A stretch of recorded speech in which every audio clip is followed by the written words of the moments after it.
Corona के चलते ये हालत हो गई है आज मेरे भारत की। कूड़े के ढेर से कुत्तों से खाना छीनकर खा रहे हैं आज कुछ गरीब भारतीय।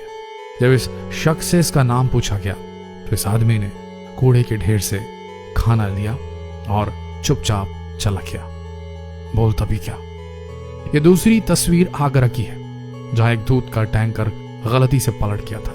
दूध सड़क पर फैल गया और इस दूध को समेटने के लिए देखिए लोग किस तरीके से उमड़े। एक और देखिए कैसे जानवर भी इस दूध पर पल रहे हैं और कैसे सड़क पर गिरा यह दूध ये शख्स उठा रहा है। जब भारत मंगल तक अपने यान भेज चुका है अंतरिक्ष में, जब तकनीक ने इतनी ज्यादा बेहतरी कर दी है, तो ये देखकर शरीर का हर रोम रोम हर रुआं रो उठता है।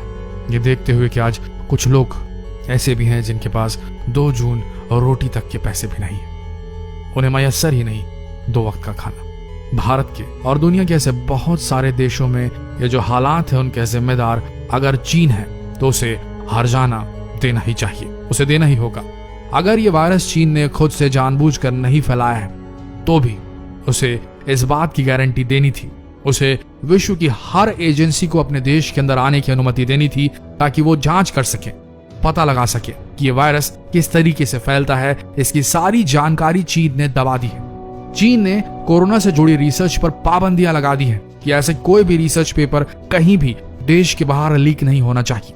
कोरोना से जुड़ी चीन की 2 यूनिवर्सिटीज ने एक रिपोर्ट तैयार की थी, जिसके विरोध में चीन ने इन दोनों यूनिवर्सिटी को एक लीगल नोटिस तक भेज दिया और इतना ही नहीं, उस रिसर्च से जुड़े ऑनलाइन डेटास को भी हटा दिया। क्या चाहता है चीन?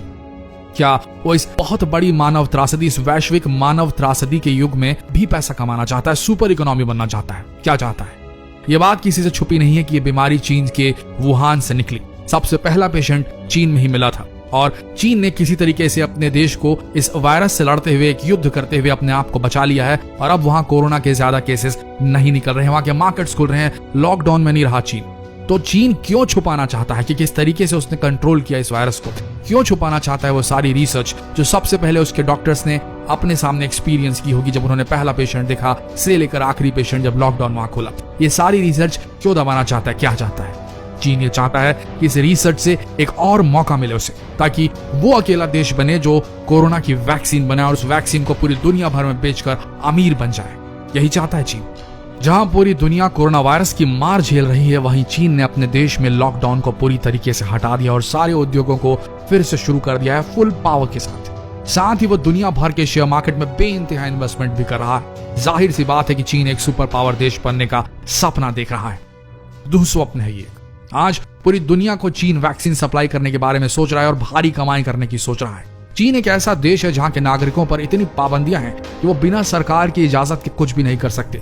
वहां के लोगों को फेसबुक, यूट्यूब जैसे ऐप्स तक चलाने की मनाही है और सीधी सी बात है, चीन अपने देश की कोई भी जानकारी देश के बाहर निकलने नहीं देना चाहता। दुनिया भर की उंगलियां उठ रही हैं चीन की तरफ। हर देश आज यही कह रहा है कि कोरोना वायरस को चीन ने एक जैविक हमले की तरह इस्तेमाल किया और चीन के कई लोगों ने इस सच को सामने लाने की हिम्मत की भी, लेकिन चीनी सरकार ने उन्हें हमेशा के लिए खामोश कर दिया, उन्हें गायब कर दिया।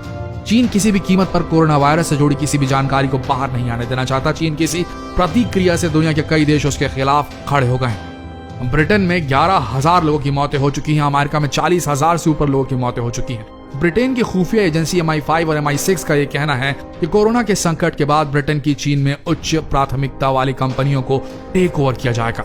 ब्रिटेन की एक और खुफिया एजेंसी है कोबरा, जिसने दावा किया है कि कोरोना वायरस चीन की वुहान के सी फूड मार्केट से नहीं बल्कि चीन के इंस्टीट्यूट ऑफ वायरोलॉजी से फैला है। और इस बात को लेकर कोबरा ने एक रिपोर्ट भी सौंपी है जिसमें कहा गया है कि वायरस वुहान के लैब से फैला है और उसके बाद वुहान के सी फूड मार्केट से होते हुए इसने पूरी दुनिया को संक्रमित कर डाला है। ब्रिटेन की हेनरी जैक्सन सोसाइटी ने ब्रिटेन में हुई इस त्रासदी के कारण चीन से हार जाने तक की मांग कर दी है। इस सोसाइटी ने $6.5 ट्रिलियन का हर्जाना मांगा है, जो भारतीय रुपए में 85 अरब रुपए होते हैं। इस तरह अमेरिका की एजेंसियों ने भी इस हर्जाने के रूप में चीन से $20 ट्रिलियन की मांग रखी। अगर इन दोनों रकमों को मिला दिया जाए तो चीन इन रकम को चुकाते चुकाते खुद बिक जाएगा। लेकिन अब वक्त आ गया है कि चीन को लाखों लोगों के आंसुओं का हर्जाना भुगतना पड़ेगा। चीन हर इल्जाम के बाद भी खामोश बैठा है। अब इस पर कई खुफिया जांच एजेंसियां काम कर रही हैं और जल्द ही इसकी रिपोर्ट दुनिया भर के सामने आ जाएगी। चीन कितनी भी कोशिशें कर ले, उसकी गलतियां दुनिया के सामने जरूर आएगी और उसे माफ नहीं किया जाएगा। कोरोना वायरस की वजह से दुनिया में लोगों की क्या हालत हुई है, ये बात किसी से छुपी नहीं है। ये विचलित करने वाली जो तस्वीरें हैं जो हम रोज देख रहे हैं, आए दिन देख रहे हैं, ये सबको बहुत ज्यादा दुख और पीड़ा दे रही हैं। और जल्द ही ये चीन की गलती जो है ये इस पर से पर्दा हटने वाला है। आपका क्या कहना है? चीन को किस तरीके से दंडित किया जाना चाहिए? कमेंट सेक्शन में जरूर लिखें। मिलते हैं अगले लेटेस्ट अपडेट के साथ। अब तक के लिए बने रहिए हमारे इस पेज के साथ, शेयर कीजिए इस वीडियो को। धन्यवाद।